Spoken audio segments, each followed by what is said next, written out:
Dun dun dun dun dun dun dun dun dun dun dun dun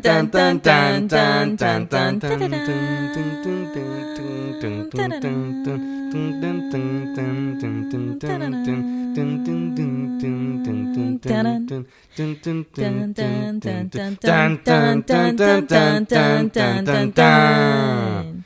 Ladies and gentlemen, welcome to another episode of Minty's podcast thing.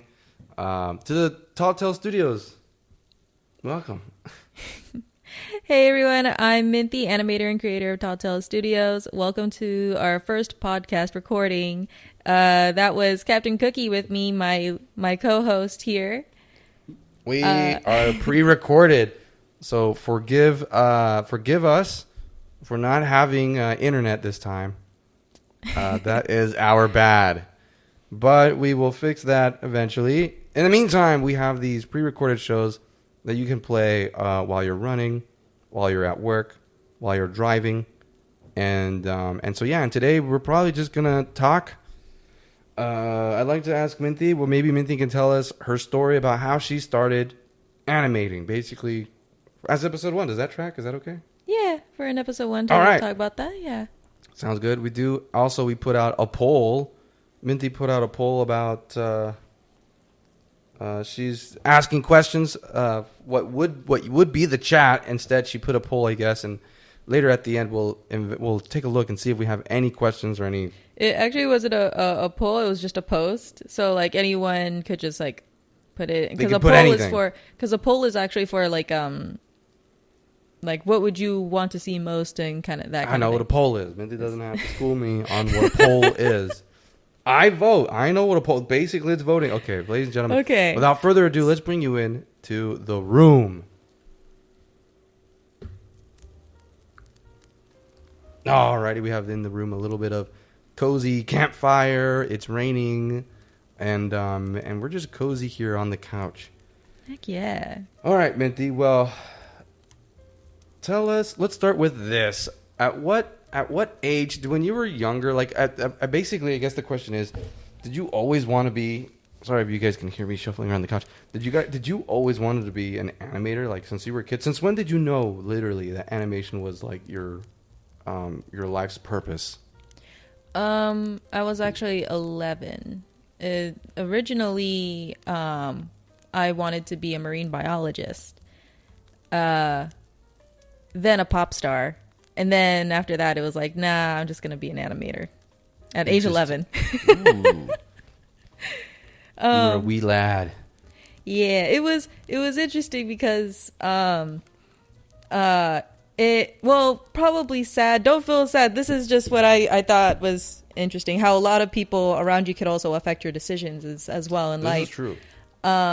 So I've had a lot of bullies like growing up who hasn't, honestly, but like, I was told like, oh, I wasn't smart enough to be like a marine biologist. So I was like, oh, okay. Bullies.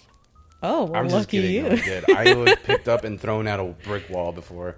Oh my gosh, no, that I've been thrown down on the concrete. That's why I'm so savage, because they treated me like a savage.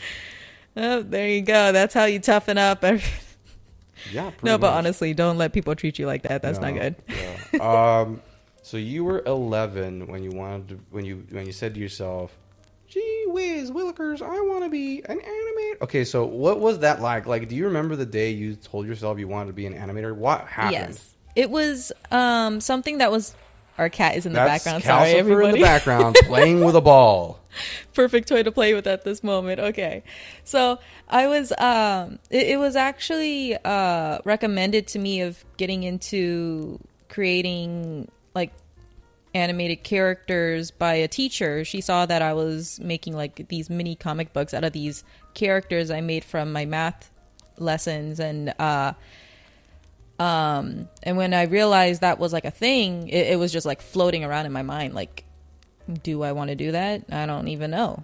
And then I watched SWAT Cats, the Radical Squadron, which is an awesome animated show about these two cats who have their own jet and they're flying off and they're like shooting at the bad guys with their missiles and everything. It was so freaking cool. And And just watching all the explosions and the action just made me want to be an animator. It was like, I want to do that.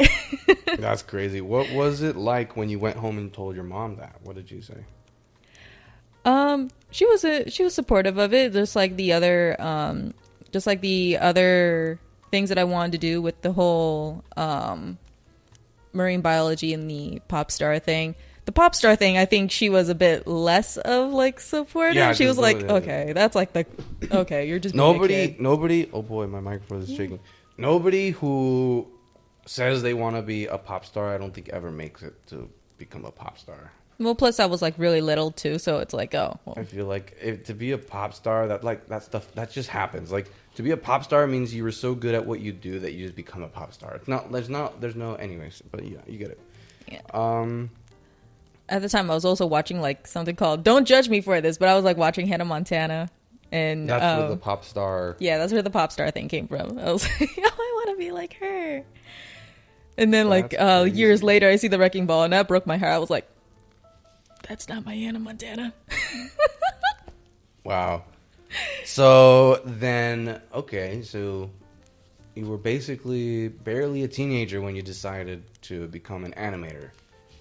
And it was your math teacher that told you, hey, you should look into this. It's interesting. Okay, very cool. It wasn't my math teacher. He wasn't cool enough to do that kind of thing, but it was actually one of the teacher's aides. Oh, one of the teacher's aides. She was really chill about it. Yeah. Oh, there you go. Yeah. Very nice. Of course, the math teacher isn't going to be cool like that. It's like I mean, I think math is the kind of subject that if you teach it, you're like insecure. Like people make fun of you. Like they're just numbers. Like really, there's those numbers. You know what my math teacher did one day? Have you seen The Matrix? The world is built by these numbers. Like he was really good at math, but what he did one day for Halloween was that he came in with a bag on top of him, and he had like pieces of trash taped to him, and he told us to guess what he was. None of us could guess. It was like, what, are you Oscar the Grouch? What's going on? And so he said, no, I'm white trash. That's terrible. That's a terrible. We all just looked at him like, ah. That is a terrible. Oh God. Okay. So that, and then I guess tell us the story leading up to you starting Tall Tale Studios. So now you know you've been playing in your head for a while that, hey, I want to do animation, or this is something I could be good at. What was the journey like? Walk us through your life from that point to the moment you started Tall Tales.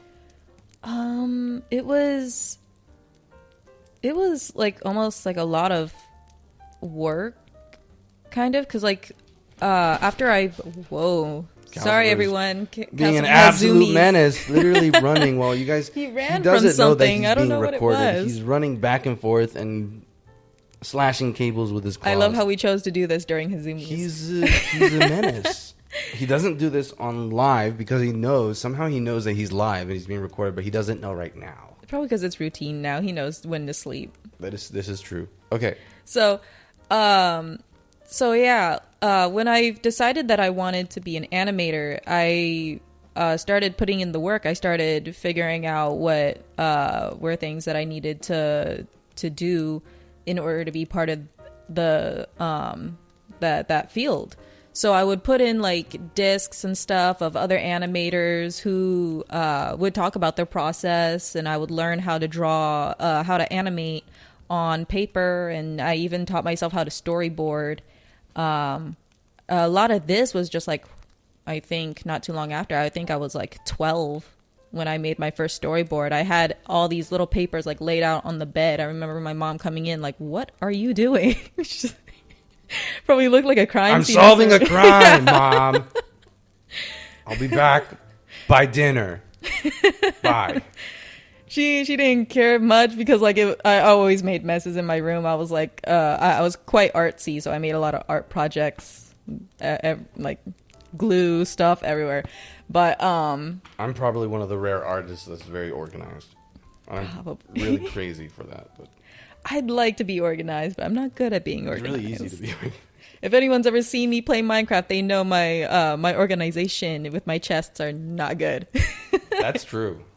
I've been called out for it before. Have they seen they probably have. Anyways, this is about you, not about me. Go ahead. And then like going into it after that, I started learning how to do character design. Although I wouldn't say I was really good at it at the time, my skills were definitely not that great. You could look at my old work from that time, and a lot of my characters are very lanky, and there's not really much structure to their body, if that makes any sense. And so proportioning was pretty Yeah. much, you were still. But once I got to college, that's when things got things were much more different, because then I started my YouTube account. When I started my YouTube account, that's when I went back and started digging around all my old like art and seeing, okay, what would I want to add to this? What would people like to see? Things like that. And I picked a character, which was my Volpe character from the show I'm working on right now, the Den, and I started using her as my avatar. And after that, I've been working even more on my drawing skills, which I think improved a lot. I got a book as well on the human body. Oh, that's right, anatomy. I remember. Yeah, my anatomy book. And after looking at that, I started really getting a lot better at the body proportions as well. Something I noticed a lot of my viewers have also noticed, they bring it up a lot, is the female body proportions, where they got that Mrs. Incredible body going on with the big old hips like and the everything. Thick girls. I don't know why I like drawing it like that, but to me it's an appealing looking body type. Of course, like, I'm not gonna say which is the best body type or whatever. That's all. Yeah, we're all about body positivity. Body positivity, and not only that, but it all depends on the person. We all have our body types. Well, not only that, but different cultures have different beauty standards. It's wild that we have beauty standards at all. But just like for a quick example, in Latin America or in South America, they prefer darker toned women. They do. That's their beauty. If there's such a thing as being too pale. Like, I'm too pale. You're too pale. We're too pale. We're But down too pale. down there, they really like. That's like their whatever. Like Americans, they really like the blonde. Down there, that is actually something I gotta say. Like, I remember when you and I first met, I remember telling you, because you asked me, what's your type, and I remember saying to you, I was very honest with you. I was like, oh yeah, I Cats. like yeah, I do like cats, but that's not what I said. I said like I like blondes and redheads with green and blue eyes and all that. And yeah, you were radicalized by the American regime. That's what happened. yeah, and although I just want to say I just thought that moment was interesting, because you went, oh, and when I heard you just go, oh, it was like unintentional, automatically.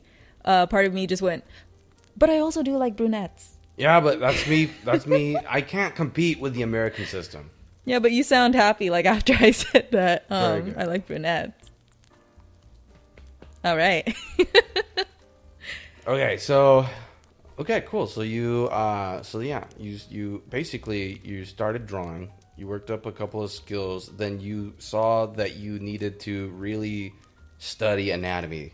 It's an important part of animation. So you bought a book. You put your head down, and you studied. So now you have this incredible style that people like. That is very unique and one of a kind. What was the moment? I mean, I guess before, this is a two-part question. So, part one, was there a moment when you realized, holy cow, I have a style? And then what was the moment, I guess, did you ever feel before that, like stressed about finding a style? Like you were like kind of like identity crisis? I was very stressed about finding my own style ever since I was little, actually. I forgot where it was that I heard it from, but I remember while watching one of the discs that I had of like animators talking about their stuff. Disc? Dude, this was early 2000s. Of course I use discs. Ew, guys, she uses disc. Oh my gosh, be quiet. So earlier she had to be a USB, regular USB. With no, like 8 I'm talking gigabytes of space. I'm talking about DVDs. Stop it. Okay. Anyway, sorry, I interrupted. Anywho, so yeah, I remember, I forgot who it was, but it was an animator. I don't know if it was Don Bluth or what, but they were talking about how having your own style was key to not only a good movie or series, but also a great way of storytelling. And so that was like one of my main focuses when I was little.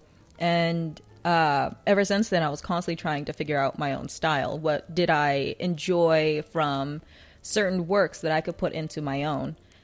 A lot of the time, my work resembled Looney Tunes, actually.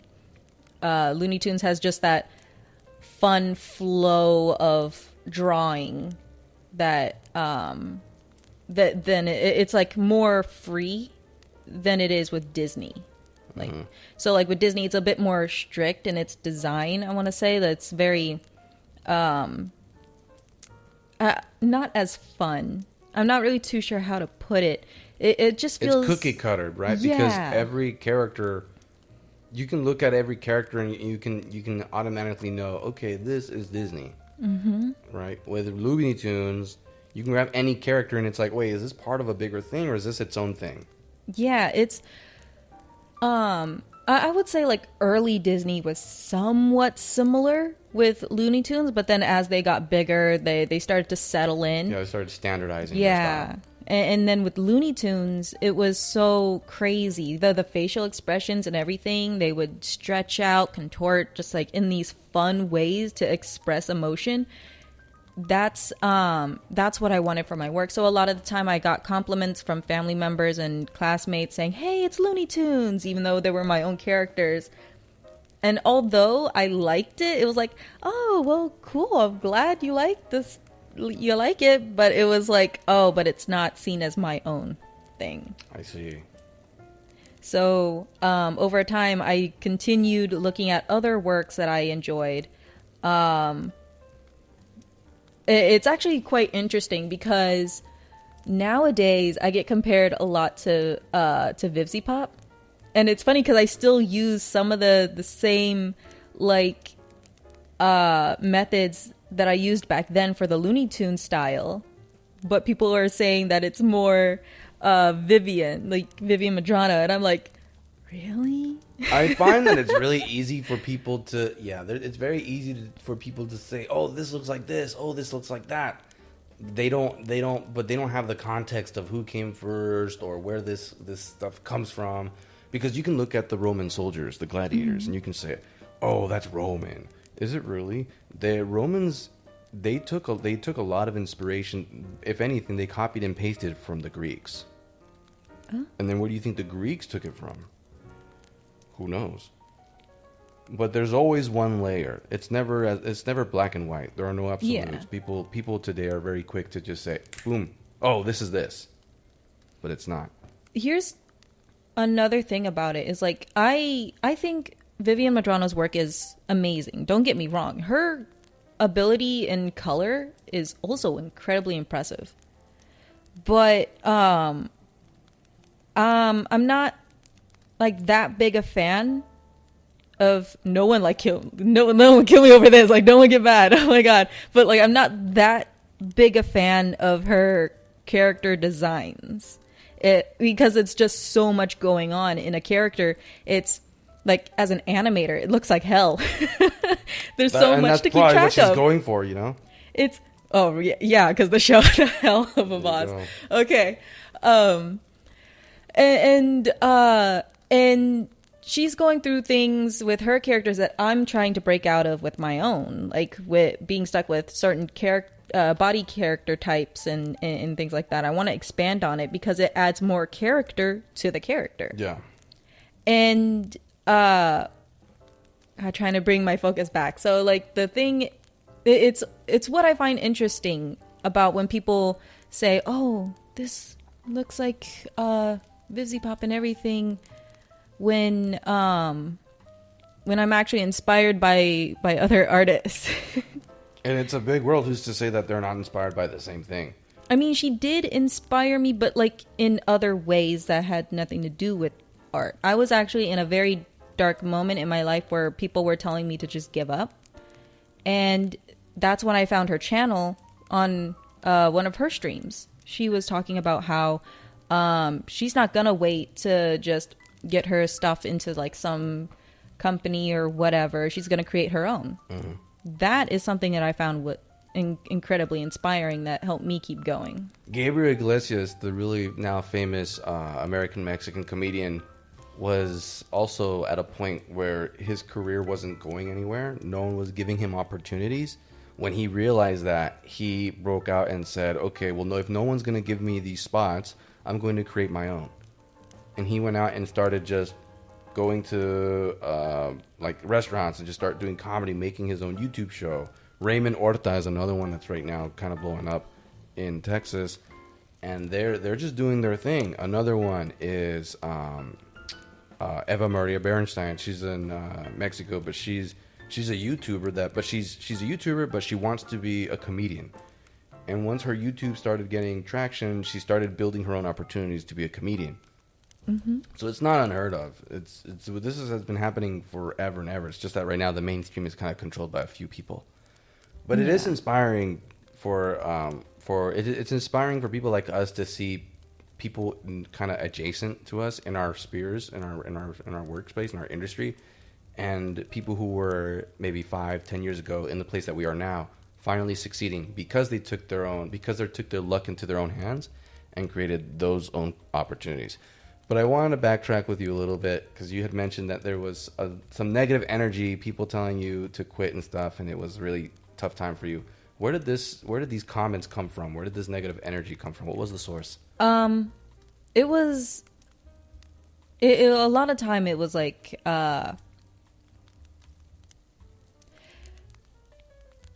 it comes from like much of a more like I'm not really too sure how to put it because she wasn't family.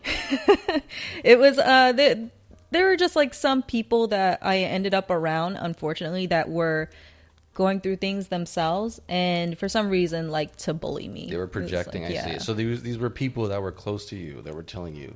Yeah, they would tell me, "Oh, you know what? Your work doesn't even look like it could be in like this certain studio or whatever. It's definitely not good enough or whatever. You need to think about doing other things with your life," and that can kind of hurt, like especially when you're a teenager too. Every artist out there right now relates to this. Yeah, it's really tough because also, especially when you start getting into your own, like into your head about it, and you start thinking of it over and over, to find another voice to tell you, hey, they're wrong. It's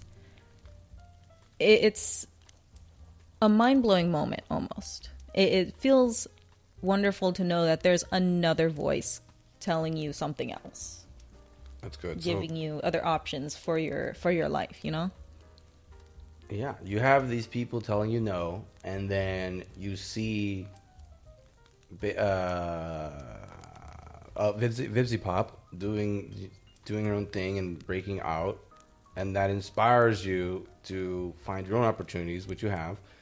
And that brings you. So then, what happened next? What's the next? What is that? So now, as Tall Tale Studios, at that point, where are we in the story?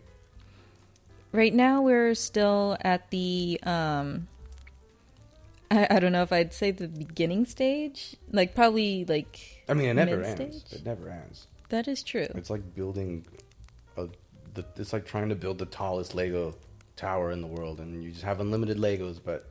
The only thing that it costs you is time and effort, and it never ends. You just keep going and keep going and keep going. You never know.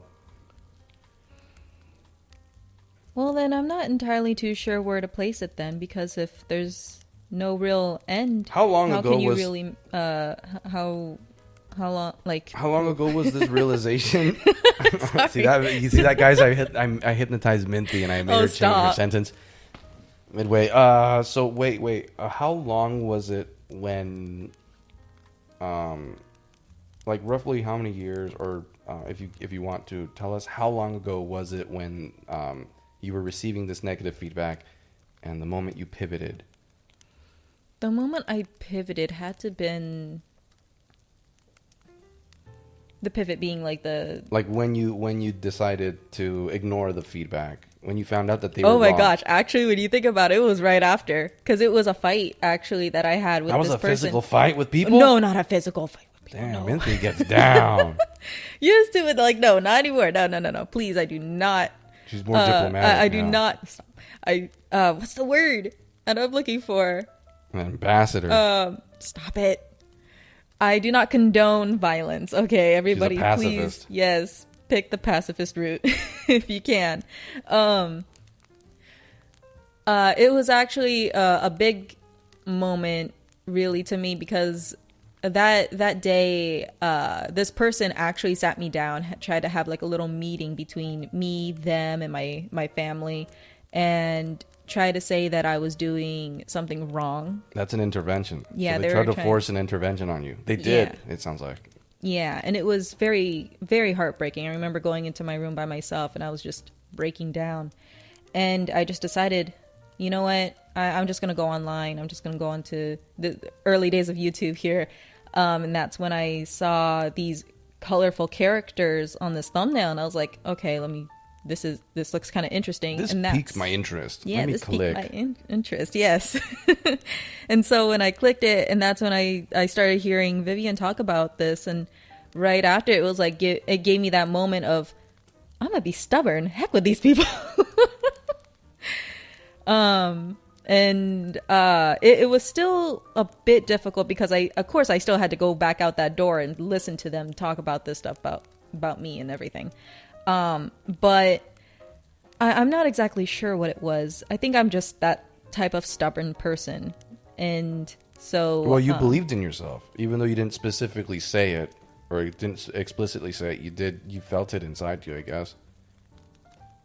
It was enough for you to feel comfortable, to feel like ignoring their intervention or whatever, which was the wrong thing to do, by the way. If it's a good intervention, like it depends. Yeah, depends. I've only been in one intervention or two interventions in my whole life, and not for me, but like I've been there to be the intervention for someone. It was weird. The one I regret one out of the two, because the one was a tool, kind of like how your family did it, to manipulate someone else. And the way this person orchestrated it, long story short, gathered everybody that was really close to this one individual. And then during the intervention, which basically looked like a giant Discord call, the person who organized the intervention, who invited me, basically... told this person what he was doing wrong and the consequences if he doesn't change. And it was very traumatic to this person who was really close to me. And he broke down crying. I've never seen that before.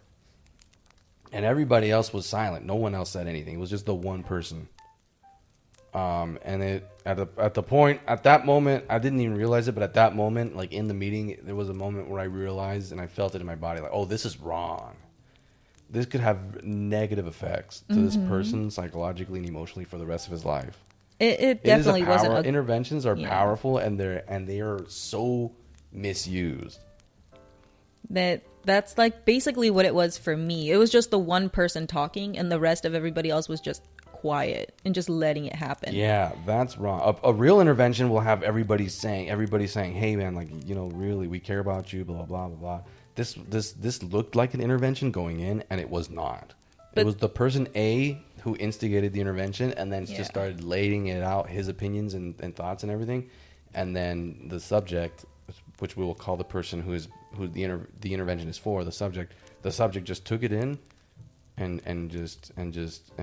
but you know what? He took it like a champ. Yeah. He's doing good right now. So we know this person. Thankfully. Yeah, Maybe we'll keep it anonymous. I want to like. It was think so that wrong. they did the same thing I did. I've never was, like, apologized stay to him. stubborn. I don't know how I can, even after so many years. But it does that does hurt me. Like thinking about that. I don't ever want that to happen to anybody else because it's wrong. It's There's almost a better like way to handle that.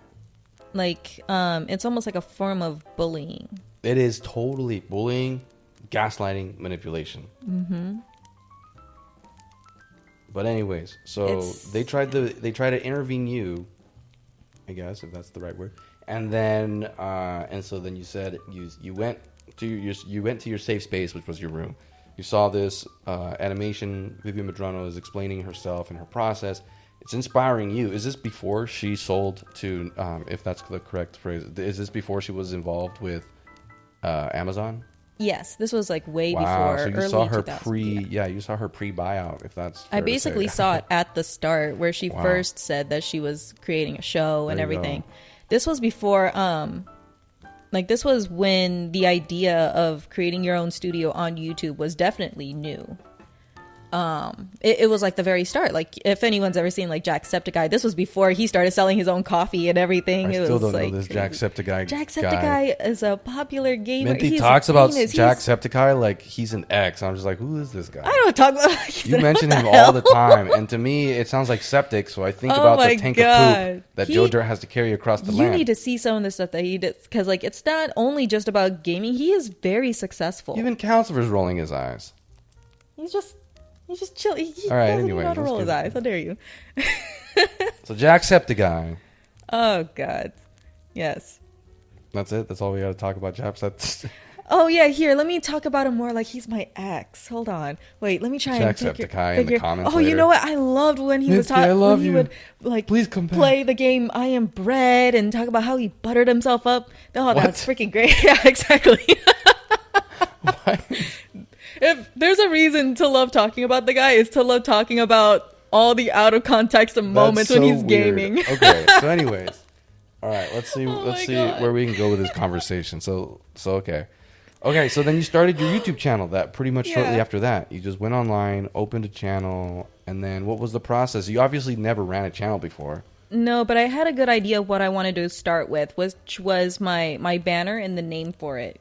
Because watching other people like Jacksepticeye and also Vivian Medrano, I noticed how they were creating their own brand with their channel. And and not to mention also Jaden Animation as well. Jaden Animations. She watching all of their work was my example. So I needed I needed a profile image, and whatever the image was going to be, I was going to have to keep it as is for as long as possible, because then that's how your viewers are going to see you. They're going to notice you. It's like, oh, I know this image. That's this person. I'm going to click on here. And then also the banner as well. You got to keep that consistent. That at the start was so difficult for me because I just couldn't pick. I'm so picky. It's like, this doesn't feel like me. No, I want to make it better. I can make it look better. And the last time I did a change up for my banner or my or say my logo as well, I feel like you also need to have a good logo too. Cool. I like how we're now talking about basically branding and brand identity, which is important. It is. It's really important. At this point, I'd like to take a break. The viewers they'll be able to hear this it'll be instantaneously for them. It'll be like, but we'll take a quick break. Ladies and gentlemen, we'll be back with the popular Minty here at the Tattoo Studios podcast numero uno, and we will be right back. And we're back, ladies and gentlemen, here live at the Tattoo Studios' first ever podcast with Minty, your favorite, the top young rising animator of the YouTube space. Let's go back into it. We're bring you guys back into the room where we will continue where we left off. Basically, what it takes to build a YouTube channel. From our experiences. Okay. Minty talked while I was changing the room. That's great. We'll do that again. I'm just kidding, though. It's already recorded. It's in there forever for the rest of history and mankind. Okay, so Minthy, you started your YouTube channel, and you pretty much right out the gate started, I guess, messing around with brand identity and marketing, I guess. So you were talking about how you were having trouble creating your banner, and I guess the creating the look for your YouTube page. Mm-hmm. Talk about that. What were some of the things that you liked most about that process, and what were some of the challenges? A lot of the challenges came more with figuring out what works best, because although I loved animating and creating characters, there's so much other stuff that I can do, and you want your you want your channel to also reflect that. And so I think in my head it was like very tough to try and simplify my my channel, the look of it, like the banner and everything, because I was always adding in my character, but the thing is my character was constantly changing. Volpe was continuously getting new looks, and so I think that messed with the style, the branding, and eventually when my story started to change for my story, The Den, that big change, what happened was that I was tired of like not being able to turn her into a character, because I was also seeing her as me. So it was like, you know what, I just got to split. Oh, you separated yourself from Volpe. That's right. Yeah, I separated myself. I created my own avatar actually based on me, and then let Volpe. It was like as if I was a ghost possessing her, and I decided to like unpossess her and create my own body. I was like, you know what? I'm tired of this. Just whoop out the body, pop my own. Is that common in animation for animators to do that? I don't know if it is. There is like such thing as what is it called? It's when people self-insert. That's what it is I'm looking for. Self-insert, okay. People will create self-inserts of themselves, but I don't exactly know what to call this, because Volpe was already a character that I designed back then, and I just basically possessed her.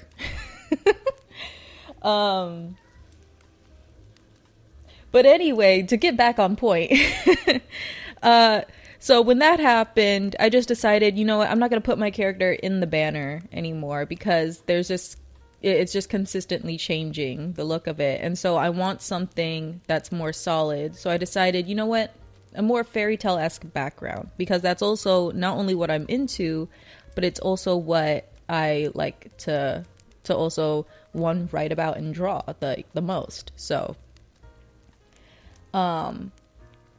I created, the last one I did was these fairy tale-esque trees in my banner with my logo in the center. Mm-hmm. So it creates this more fairy tale-esque.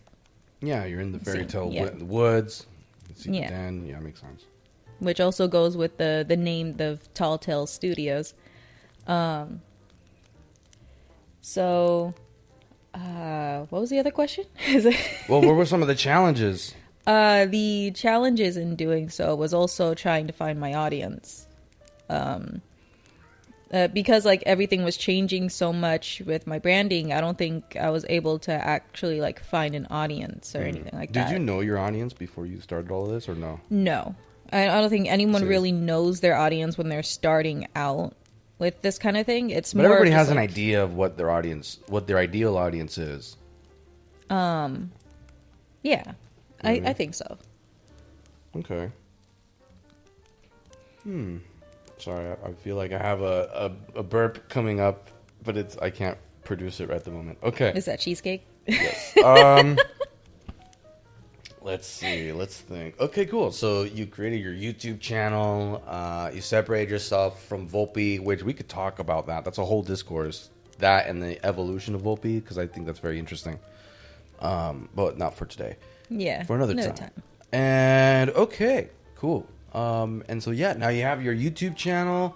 So what was some of the first things that you started posting? Can you talk about the content and how it has evolved from when you started the YouTube channel into all the stuff that you do now? Now you do a lot. You have your Kofi page. You have obviously the stream. You have the comics. You have the videos. You have the speed draws. You have, I mean, there's a lot of stuff that you do. But that you didn't do all of that at the beginning, I would assume. No. You had to start somewhere. So let's talk about how you started, the type of content that you did, and how you began to build on that sort of course. I guess, like, for lack of a better word, the dinner course of the media. Well, for one, I knew that I needed an audience. So I started following from this, I forgot where I heard this from, but it was for the algorithm. I tried to start working the algorithm first in order to build my audience, so then I can work on my own things. So I did a lot of like meme animations, and I was messing up at the start though, because instead of working with the algorithm, I was trying to create my own thing. She was trying to create the algorithm. I was trying to create the algorithm. It was like, which is ones a bad and zeros. Move. Bad move. So, because like when you create, like, so I started with music memes. Mm-hmm. Okay, I was animating to music memes, and I was creating my own from songs that I really enjoyed. But of course, it's not going to run in the algorithm or anything because it's not what's popular. Oh, I see. So you were just confused by what creating for the algorithm meant. Mm-hmm. I see. It's not enough just to do stuff that is, because were those music memes popular?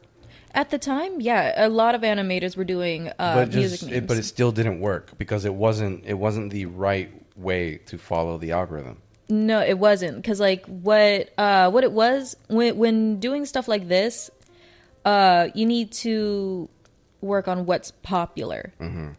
And then when like, let's say there's the Momotaro meme, that one is super popular. Any animator who starts like creating like an animation to that will automatically be put up on the list of oh, you want to look at the Momotaro meme? Well, here's all these animators who also did this. That's basically like how it works. And for me, for some reason, my dumb butt, I was like, oh, I'm gonna create an animation meme. Here we go. Where are my views? Oh, they're not here. Because like sorry, it's like that's just like how it was, because I wasn't following the algorithm. That should be a meme in itself. Following the algorithm, be like, that's crazy. Okay. Like, I think that also came, like, that was a part of my stubbornness at the start, because I want to be unique. I want to be different than other people's work to show that, hey, there's something new here. I want to see this instead. That's like what I wanted my viewers to think. But unfortunately, you got to kind of like work with the algorithm in order to break away from it and then create your own. Big daddy algorithm. God damn. I mean, yeah, that's pretty much my language. You know, he's the man. It's okay, cool. So then, how did you? At what moment? What did you do to pivot to start following the algorithm correctly, or to start using it or riding it? Actually, that's probably the better word, to ride the algorithm. I started looking more into what was popular and actually like animating that instead, which the first one I did. And also another thing I just want to add real quick is that when you're following this kind of thing and you're trying to like catch some of these views, you need to follow these trends practically as they start, which is very difficult for people in the animation community because animation takes time. A lot of people know this. Yeah. And AI, so baby. It just no. Oh my god, you're gonna get canceled because you just mentioned. Well, listen, it's hard the because name of the Dark Lord. You have to, because you basically nailed it. I've seen that on a lot of resumes for social media managers, for content creators. A big requirement is identifying trends and capitalizing on them. For exposure, that's the huge one, and it's not easy. It's easy to see what's popular. It's not easy to see something and go, "Oh man, in 2 weeks' time, this is gonna pop." Mm-hmm. It's kind of hard to see that. No one's a fortune teller, so No, but they want you to be. That's the problem. yeah, which is, oh my gosh, that's kind of stress filling. Yeah, it's an unrealistic standard. But anyways, okay. So you started doing that. What was one of the first trends that you caught before it popped? The ones that I caught before it really popped. I don't think I have any. It's more of like as it's popping. Okay. So, the one that I think did it for me was what was when the video game, what was it called again? Minecraft. No, not Minecraft. Actually, it was the what? Oh my goodness! Sorry, guys, I have Minty Brain going on. Well, what happens? What happens in the video game? It's where the meme sus Among came Us? from. Yes, Among Us. When the Okay. Among Us meme started popping up, I did my first video of it, where it's all these characters just like dancing, doing the can, all that. What's on the menu? Yeah, what's on the menu? That one. That I was able to catch. So not only was that song a popular meme, but I also blended it with a video game that was also popular at the time. You double dipped. I double dipped. Wow, that is brilliant. My brain went out. I didn't even think about it until you just said it right there. I was like, oh yeah, I did do Double that. dipped. That's why that did. Not only did she capitalize on a popular trend, that she capitalized on two. Yeah. You're riding the bullworm, my friend. Wow. So I guess like that's why it also worked as well. That's where I started getting more views and followers, which was great. But then when you do that, it doesn't just like stop there. If you want it to continue, you gotta do it again. So the second one that landed for me was the No Way video, which was very popular at the time. Like the play for 6, which is what the music video is based off of. It was extremely popular. Everybody was making their own No Way videos, and mine, which was an animatic, like that blew up. And it was like long. It wasn't a short video. That one was what, like 10 minutes? Yeah. For animation, that's pretty long. For independent one-person animation, that's pretty long. 10 minutes, yeah. Yeah, and that got me like exhausted mentally. Like, holy cow, there was a lot here, because that goes into animatics are storyboards, and when, especially when doing something like a music video of sorts, you gotta figure out the choreography, what works, timing and pacing of certain characters. If you're going to make a character do this or whatever, then it's got to look like it's got to look right. You know, how does it flow? Does it flow good? If not, then you got to cut it. And I've definitely had many moments where I've cut scenes out of that video. Really? Yeah. Do you ever upload those to Kofi? Just deleted scenes of... I actually do have them still in my computer, and I'll probably post that as There well you on go. Kofi. Listeners of the podcast, the real ones of Telltale, you guys have the first dibs. You guys know, heard it here first. Mindy will be uploading the behind the scenes of No Way from years ago, from 6 later on Kofi. I actually wanted to do a whole series of that. So, like, there are multiple songs to this play, and I only did one of them. Well, technically, I did 2. The second one didn't do as good as the No Way video, I think because it was shorter, and I also edited it in the middle, so that way it would be shorter. But, like, I did attempt to do one of them, which was the Don't Lose Your Head video, which was with one of my favorite queens, the characters in the whole play. The thing, though, like I said, this takes a lot of time and effort. I'm doing the choreographing, like the choreography, like myself, and drawing the characters, making up the backgrounds and stuff, all on my own. So to continuously do like this is just a lot of time and It's effort. just a lot of work. A lot of work. And probably by the time you're done with that, the trend has already died. Oh, it's probably died a long time ago. At this point, it's still alive. It's still beating, just not as hard as like Just it was on the before. ground, all dried up. I do still get some people asking for it, but the thing is like it blew me out. Like, if that makes sense. I hope that doesn't sound weird. God, I just thought It burnt. You burnt it out. burnt me out. Yeah, yes. you burnt Oh out. God. Because I was thinking of the flame. You burn. You blow it out, and then it's like that sounds wrong. So, so There you go. yeah, like that. No way. The don't lose your head video. I mean, is still only halfway done. I still got so much of it. It was so difficult. I worked on it, and then I went back, I think a year later, to try and work on it again. And I just couldn't, because like my style had already started changing. Oh, interesting. So that's another thing, is to try and stay consistent with styles for your work.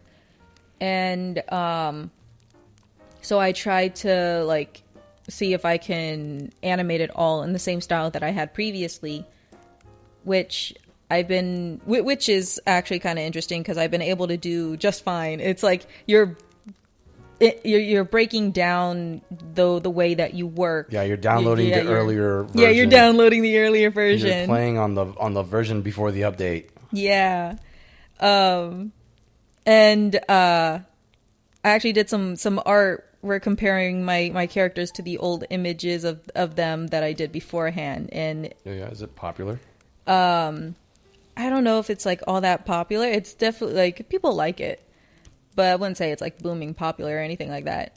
But I thought that piece was like just interesting, because when I was like creating these pieces, it was like, okay, part of me wants to be lazy. Don't get mad at me for this, but part of me wanted to be lazy and just see if I could find old art pieces to compare them to. And it was like, I don't like any of this.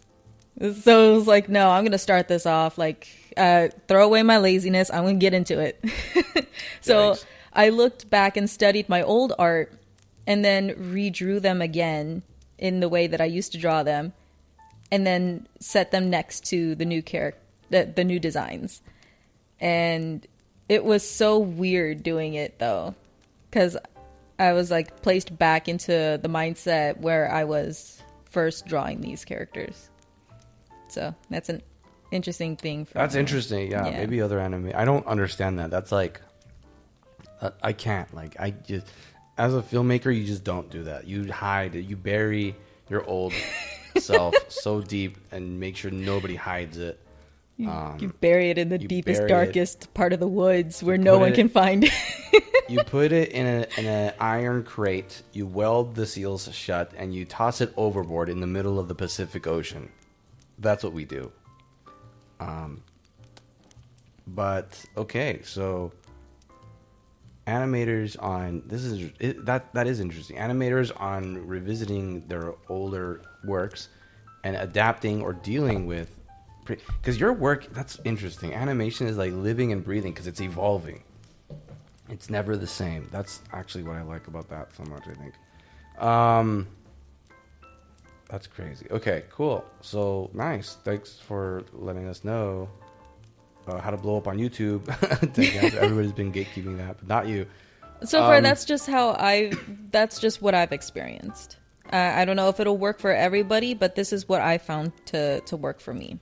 Oh, and I just remembered the question I wanted to ask was, when do you know, like, when do you say it's okay to abandon a project? Or maybe that's the wrong word, but just to, like, there's a project, maybe you're just not vibing with it, you don't have the inspiration anymore, maybe, and then, so at what point is it okay to, like, do you have to tell yourself that, like, oh, it's okay to put this away and just be content, maybe just have closure and know, hey, I might not work on this ever again? Like, what do you tell yourself when you have a project or a situation like that? Well, like my Don't Lose Your Head video, I think I have come to terms that it might not ever come out. But I do still save it because I do have moments where I'm like inspired. So I basically just hold on to it and then just sprinkle some stuff in. And if it comes out, it'll come out. This is something I've accepted. And so this is just more of a project for me at this point, rather than for YouTube itself. Because if I make something, I don't want to burn myself out over it. I don't want to stress, oh, I need to get this. I want people to see that. Oh my gosh. And da da da. So I just decided to take the more mentally relaxed route of just doing this for fun.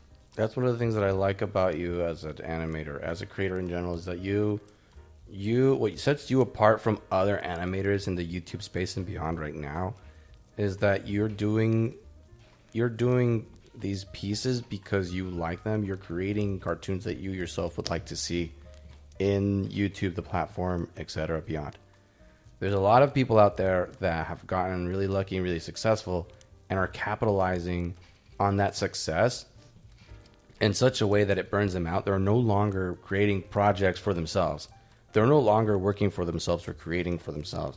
They're like, oh, we have an audience. Let's create for the audience. Well, what do they want? It might not necessarily be something that you want. The perfect world would be something that you and an audience would want together. And that's kind of feel like what the Den is. You have a lot of huge community behind the Den, which we'll talk about shortly. But I guess the point is, there's a lot of people that will create for the algorithm, for the algo, for Big Daddy Algo, and for and for the attention, basically clout chasing, if that's still used today. I don't know what I Gen think Z. it is, yeah. You're organic. These other guys are Kellogg's, and you are like organic, like whole oats with honey. Yes. And you're much more healthier to consume, so your content is healthier to the brain. And we know we like the content. Your content people will like because it's passionate. You're passionate about it, stuff that you like. It's organic. It's true. And people, that I've always said that passion transcends the screen. It's infectious.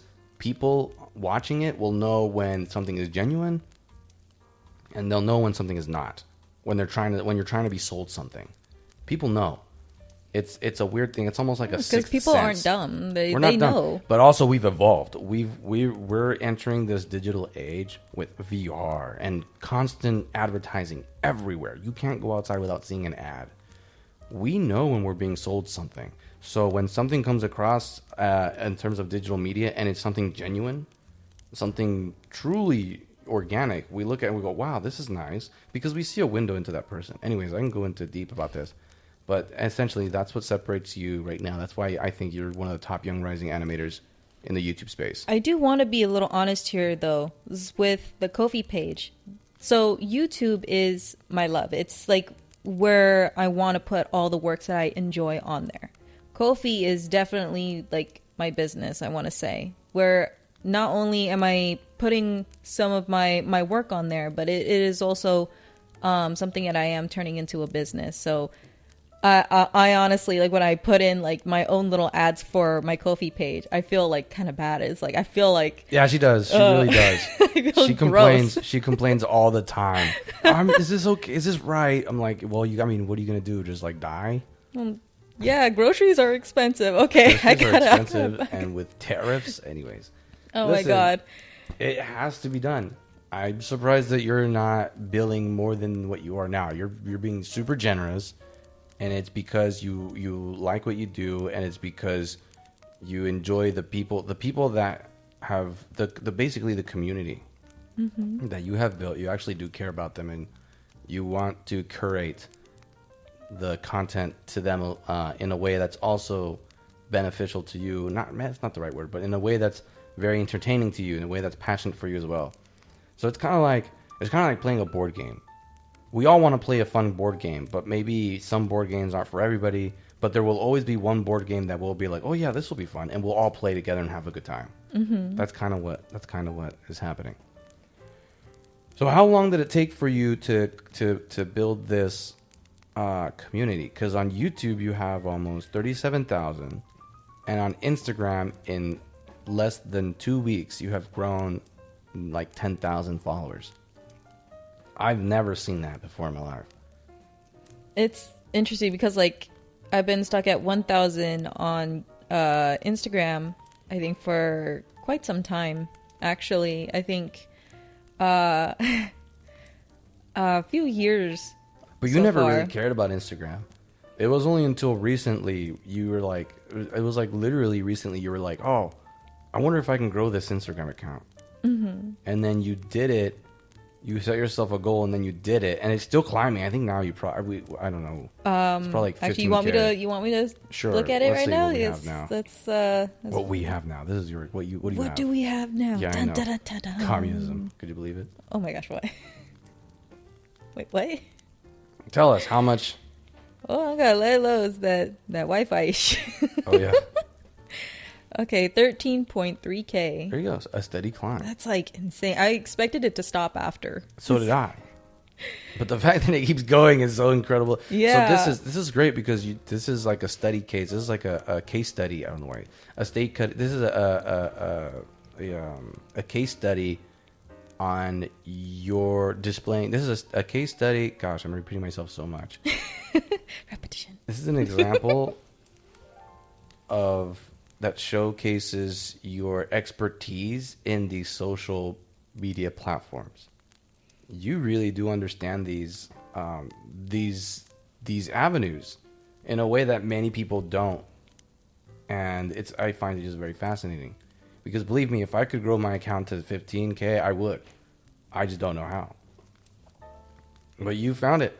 So what were some of the challenges, and what were some of the most interesting things? Actually, no. What besides the view count or the whatever subscriber count? What is the most satisfying, or rather the most rewarding aspect of growing a community on a social platform? To me, it's just mostly watching everybody enjoy like what they're seeing. Because one of my favorite parts when creating my content is just seeing everyone just either like not only just have fun, but like also maybe relate to the characters too. It has this form of satisfying feeling to it when you see people comment as well and talk about these characters. Even if, oh my gosh, even if I get like comments that are like negative, I still enjoy it because it's like, this is fun. Like, oh my gosh, you said this about the character. I love this. And sometimes it also gives me forms of feedback too. Like, oh, you think it would look better if I did this? Let me try it. And I've done that at the beginning too, where some people were giving me some color suggestions or outfit design suggestions as well. And I've actually have taken some of their advice and added that in. And it is something that is the biggest part of it that I enjoy the most. It's like you're creating an impact, but also it's like cooking. You make a dish, and then you see everybody like, oh wow, this is so good. What did you put in? Like everybody's like super animated and excited about it, and it's the same excitement that you have when you're creating the dish. That's interesting. That's great. Speaking of community, I guess we have questions. Yes, we do actually. Okay, what do we got? Let me pull those up here. Earlier, before starting this podcast, Minty sent out something on the internet, and we asked people for suggestions or whatever, and we have it here. 1 hour ago exactly. Timeless Gamer, shout out to Timeless Gamer, a loyalist of the podcast. He's on every time. We appreciate him. He says, or they say, oh cool. I'm assuming these questions would be for the podcast, so here's one. Their question is, when it comes to designing a character, what is your favorite aspect of the character to design / come up with? For Timeless Gamer, it's the hair. A part to design on the character. For So what is your favorite aspect of designing a character? I want to say it's the face. Because how come? when I'm drawing out the faces, like I gotta put in because I feel like a lot of the personality also comes out in the face. So when I'm creating the face, I could just like get a feel for the type of character that they are. And I can already tell their whole story. And then the rest is just like extra to me.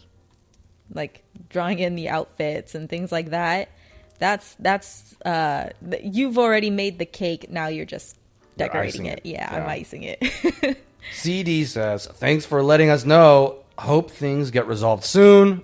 We'll look forward to the podcast. There we go. CD is another loyalist. Good chap. Heck yeah. Good chap. A good chap.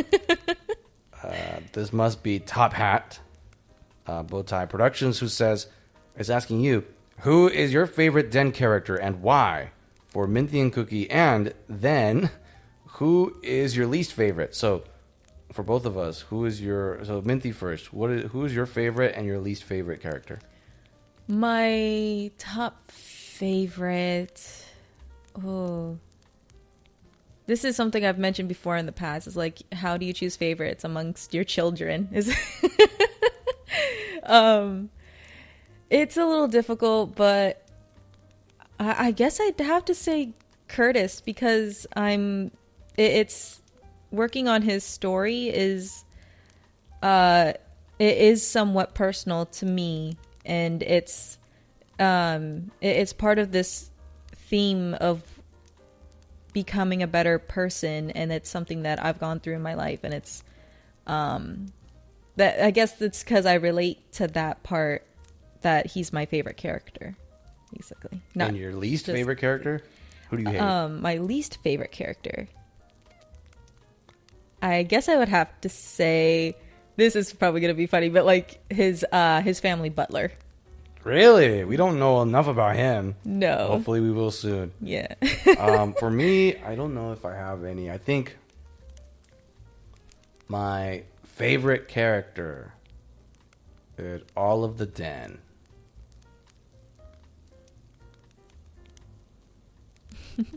I'm thinking hard. I think love it the would face be. you're making right now. I think it would be maybe Peter. I like Peter, the little thing. Reminds me of Calcifer. And then my least favorite.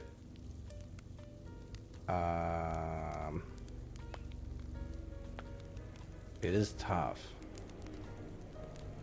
I don't know a lot of them enough to. I think I just don't like Mimi. I don't like Mimi. She's just yuck. Not to mention she's a mermaid, so naturally slimy, scaly, smells bad all the time. It's just a walking fish. Just a walking. Who wants that? Okay. Apparently Curtis. Yeah, actually, you know what? It's always the wealthy folk that have really, you know what I'm saying? Anyway, we're really bad taste. It has a lot of layers. Okay, so moving on. That was yours, Top Hat. So then, I don't know who this is, but it says Andy. Yeah. Anyways, Andy is asking, I'm looking forward to the podcast. What's your favorite character in the Den? We already did that. Okay. Curtis and Peter. Yeah. Lincolnized, who must be Link, says, guess the question for the podcast wouldn't hurt, so I was wondering if there's any character development and optimistic message in the Den. Interesting. Is there any character development and optimistic? What's the overall message of the Den? I guess if the show The Den had a overall message, learning to the message would be growing as a person and learning to love yourself, and letting yourself live happily. Yeah, I guess it would be. It's okay to be yourself outside of what society imposes on you, kind of. Mm-hmm. Yeah, we can talk a lot about that because that's Curtis's character. That's his arc, essentially. Okay. And then, is there any character development? I feel like character development is happening all the time. Yeah. Yeah, so there you go. Hybernova the Hedgehog. Well, it's true. Hybernova the Hedgehog says, okay, let's see. For the podcast, there's one question. When it comes to the Den, I don't know if someone asked or not, what do you plan to get out for the show? Like any vibes or anything that encourages viewers, stuff like that. What do you plan to get out of the show? Oh, like vibes? Or anything that encourages viewers. Interesting. I'm not sure what... Would that go into like the message of the story? No, that's Hypernova's own question. But I guess the question is like, given the den, once it's out, what sort of what reception are you anticipating from fans? But also, I guess that's the question. Yeah, what sort of reception do you think fans will have over the den? Aside from, yay, it's completed, we love the den, but is there anything deeper, any sort of deeper realization or any deeper thing that you want the fans to come out of with the den? I would like them to be able to get into the story and just like maybe think about the characters and maybe guess like, whoa, what's this or that? What's you want them to happen? start theories? Dude, that would be fun. Just like that's Severance. Another thing that I enjoy is like just hearing people like talk about what they think might happen or what like this or that could be. There we go. I'm liking all of your guys' comments. With my account, thank you. With Cynthia's account, you're welcome. But that's not out of character either. I have an issue with hearting every comment that like I get because I love getting comments back from people, and so I'm sure anyone who's seen a lot of my posts will look down the bottom and see it's all hearts. It's like, you know what? These hearts are supposed to represent the favorites or the favorite like the favorite comments. people. Yeah, the favorite. There's no favoritism. We love you guys all.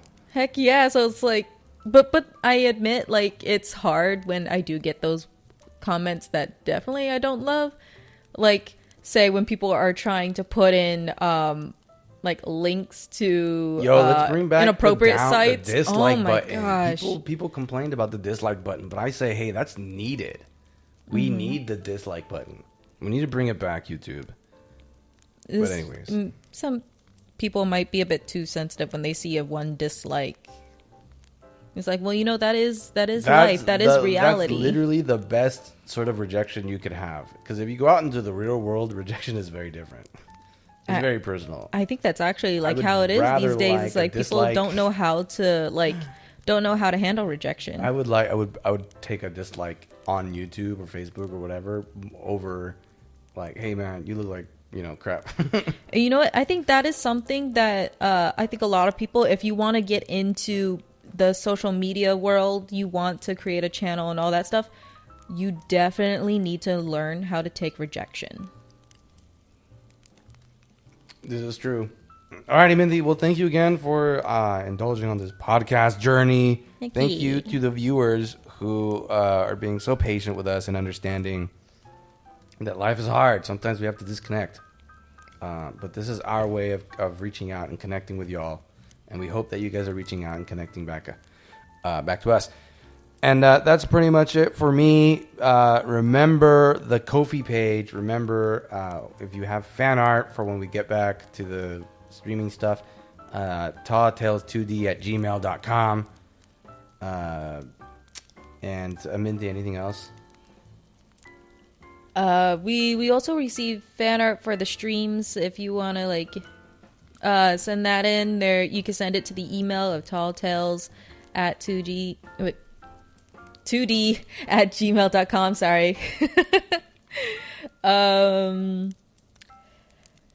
If you are curious about the Kofi page, like he said, you can there'll be like a link and everything. You can check that out, and there you can see like art and some videos, some not to mention comics, coming out with a new comic called Fuzz. That's gonna be fun. Yeah, can't wait to have that out. Oh my gosh, it's gonna be exciting.